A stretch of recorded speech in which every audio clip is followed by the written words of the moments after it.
Coming up next. I don't really know what clandestine lodges are. I've just heard of them. But it's my understanding that if you belong to one, you can't belong to a regular lodge. So the public may well be confusing the Grand Lodge Masons with the clandestine. Oh, yeah, very likely. On Beyond.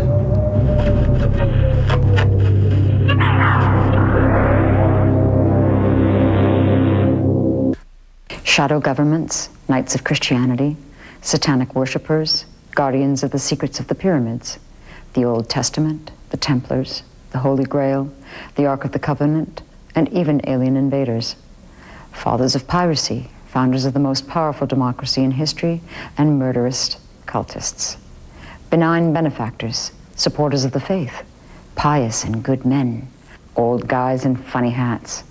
Hard to believe that so many conflicting impressions could be formed about one single organization. But the fact is that the Masons have been around for a long time. Their own belief dates back to Enoch, before the flood.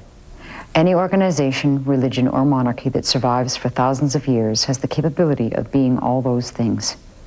Monsters and saints. Add secrecy into the mix, and imagination can also do a lot.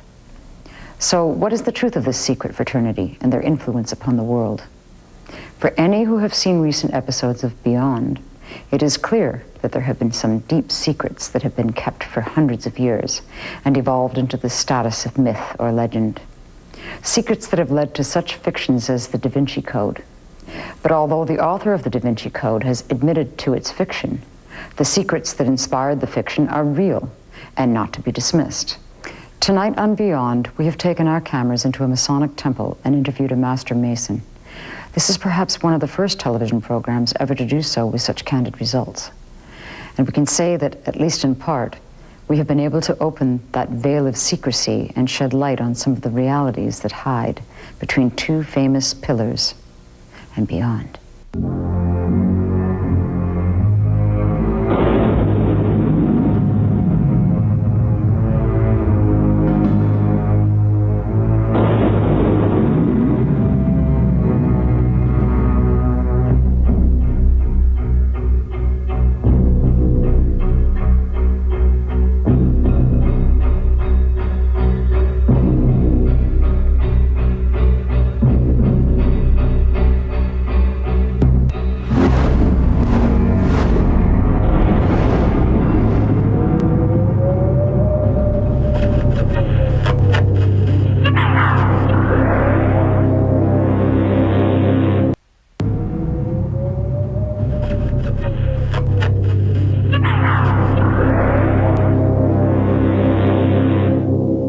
Serious study of the Masons, it is important to understand the structure of the society.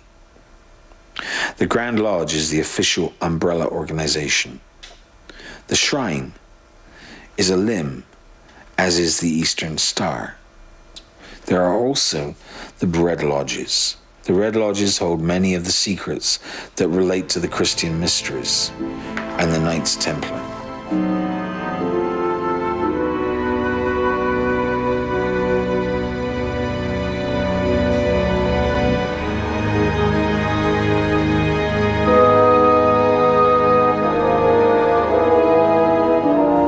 Enoch believed the world was going to end and built two markers for that outcome. He didn't know whether it would end by flood or fire, but he knew it was going to end in one way or the other. So he built two markers, one to withstand water and one to withstand fire. And after the flood, descendants of these Masons then found the marker and dug up these secrets from before the flood. Possibly when they found these treasures after the flood, they no longer understood what they meant. And this kind of has a lot to do with the overall Masonic story of searching for who we are and the very setting of a lodge room. And most of Masonic lore is centered on one thing: the center. This is a position from which a Mason cannot err. And what's in the center? The key to Masonic function is their symbolism, and at the heart of their symbols is the G, which is amidst the compass and the square. The G stands for Great Architect of the Universe, their synonym for God. This is supposedly not a particular God, because the Masons are non-denominational. The only religious element required in modern Masonic practice is that a Mason must acknowledge that a higher power exists. From that core non-denominational symbol derives many other elements from which their temple is constructed. Most of them are pretty thinly veiled, like an all-seeing eye. Some lodges use that symbol in the square and compasses, either an all-seeing eye or the letter G. So that's pretty thinly veiled, I would say. They all have a basis on truth. All of humanity is kind of on that same search for who they are. Really, when you join a Masonic lodge, you are a first degree, and then you are a second degree, and then you're a third degree. And a third degree Mason is someone they've done all the studying, and now they're a third degree Mason. That really is the total of the hierarchy. Then there is the bureaucratic hierarchy, but it doesn't really go any higher than that third degree. They are just titles that people use to signify the job that they are doing in that year. So whether they be the Grand Master, the most worshipful the Grand Master, or a worshipful master who rules his lodge, they really are, what would you say, bureaucratic titles. There really isn't any higher than a third degree Mason. No one knows where the capstone is off the Great Pyramid, but it is believed, of course, that great builders built it. Was the Great Pyramid the marker left by Enoch before the flood? I don't know. Maybe. I'm just throwing that out there. There are many seeming Masonic symbols in public view that point to some kind of covert workings of a shadow government.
Many of the most disturbing elements of shadow government point to clandestine Masons, such as the Illuminati or the Skull and Bones Society, rather than free and accepted Masons.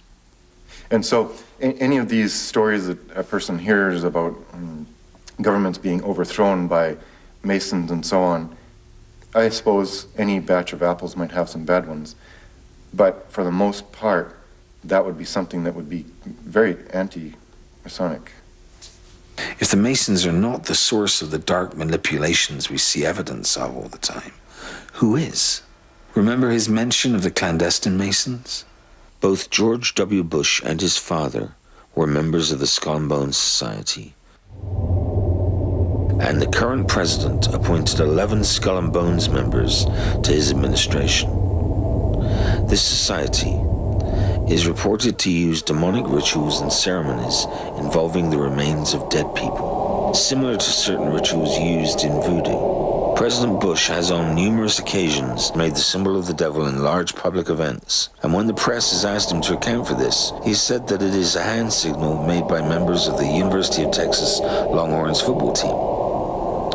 The Longhorn hand signal is in fact quite different, And why would a US president make such an inappropriate hand signal so often, and at such seemingly important yet unconnected events? Especially considering that he never went to the University of Texas. Strangely enough, the president's colleagues and whole family seem to be supporters of the Longhorns. Let us look at the meaning of certain hand signals. This is a hand signal which is universally used as a meaning for love.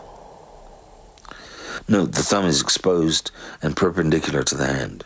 The Texas Longhorn signal is made with the thumb and little finger. The satanic salute, which is meant to depict horns of the devil, unlike the love signal, has the thumb tucked into the hand so as not to be visible. One may also consider it odd that President Bush and his family continue to make this particular mistake when they have taken such a clear stance on Christianity.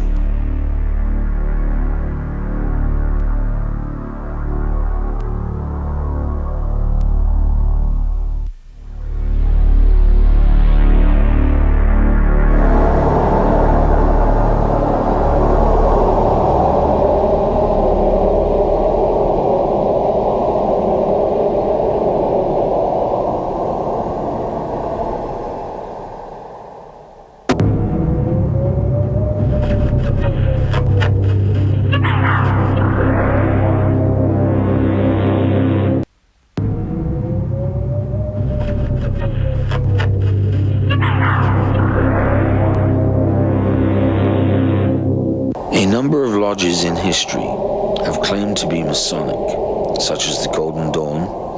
Aleister Crowley claimed to be a 33rd degree Mason, for example. However, this was a lie and was flatly denied by the Grand Lodge, who would not permit Crowley entry into their temples. They claimed that his training was from a bogus French clandestine lodge.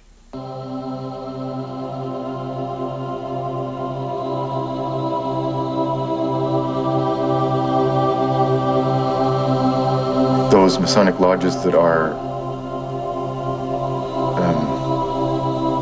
clandestine and don't owe any allegiance to our Grand Lodge.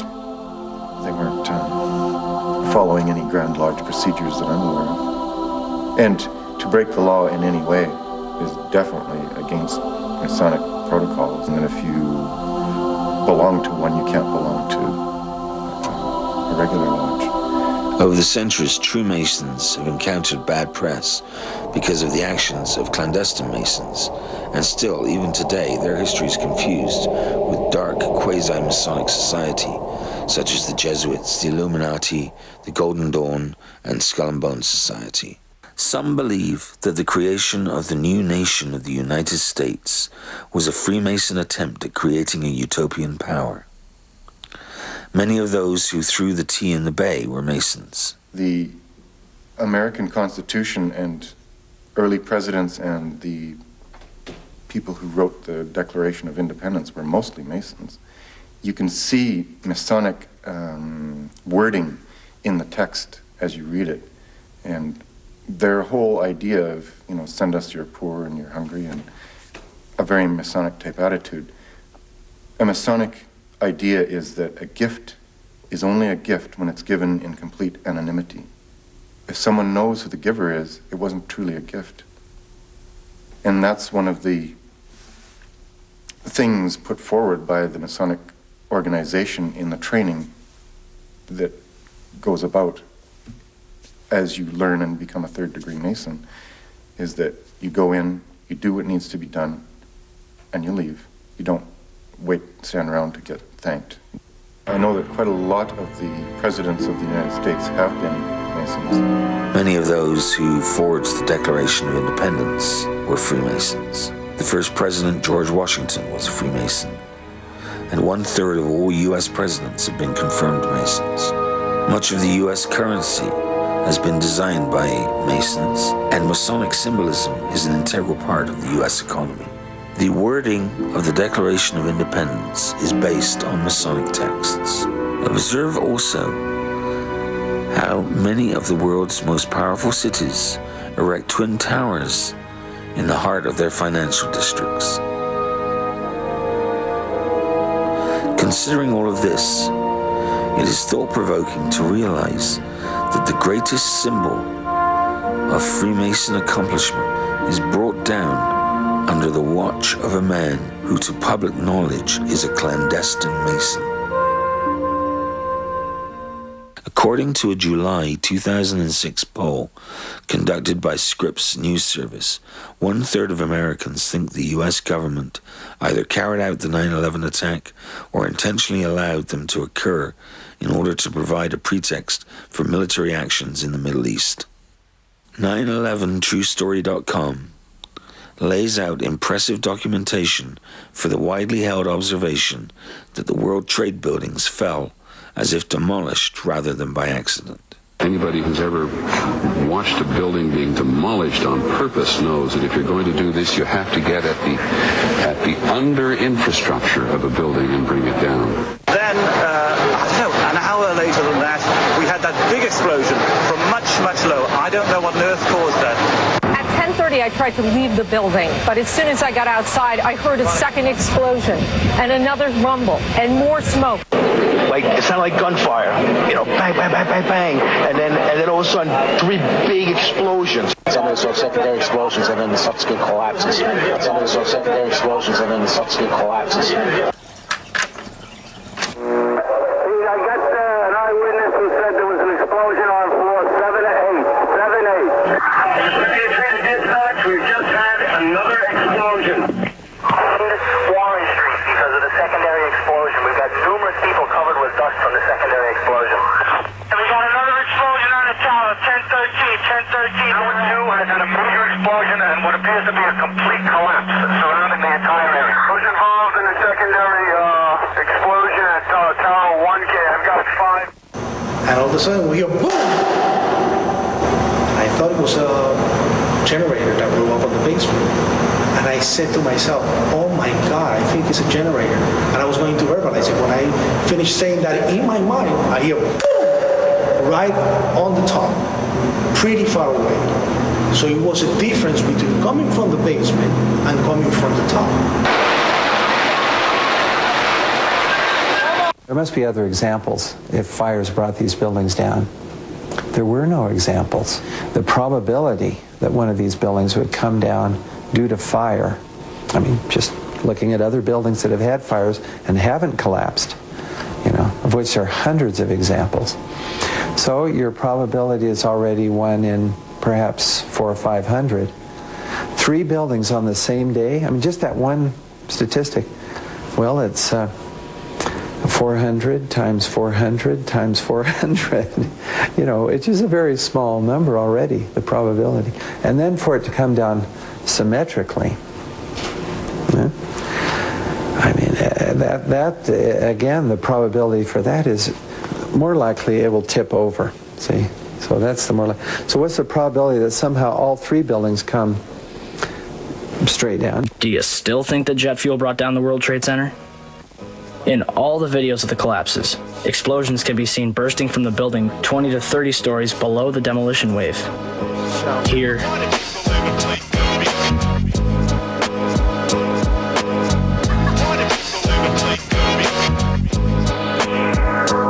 here,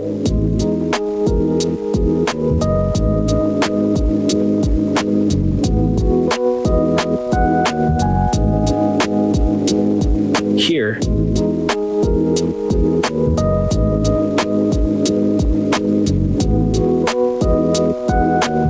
here,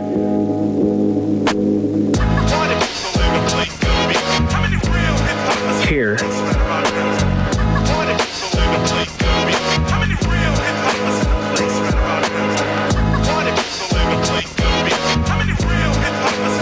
and here.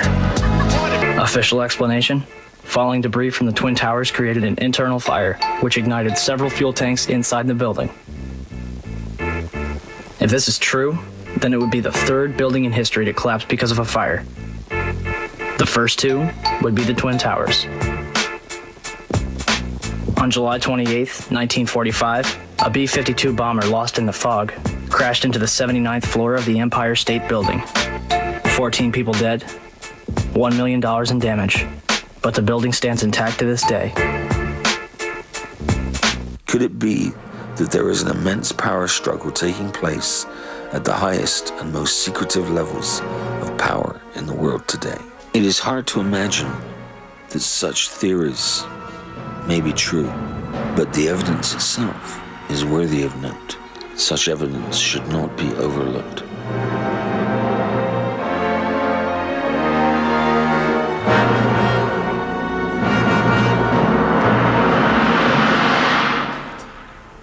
I would say if they have an agenda, it's definitely to better society, and Masonry claims not to make bad men good, but to make good men better. And I would say that that's true. Definitely so. Next time on Beyond.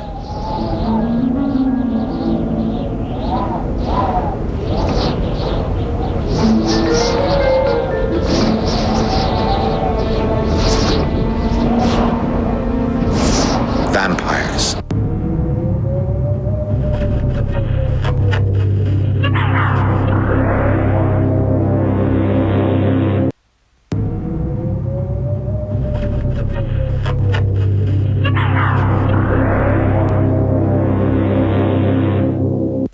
Whatever the source of the elaborate symbols that infiltrate our society, it would seem that some esoteric organization is at work and wanting to be visibly invisible.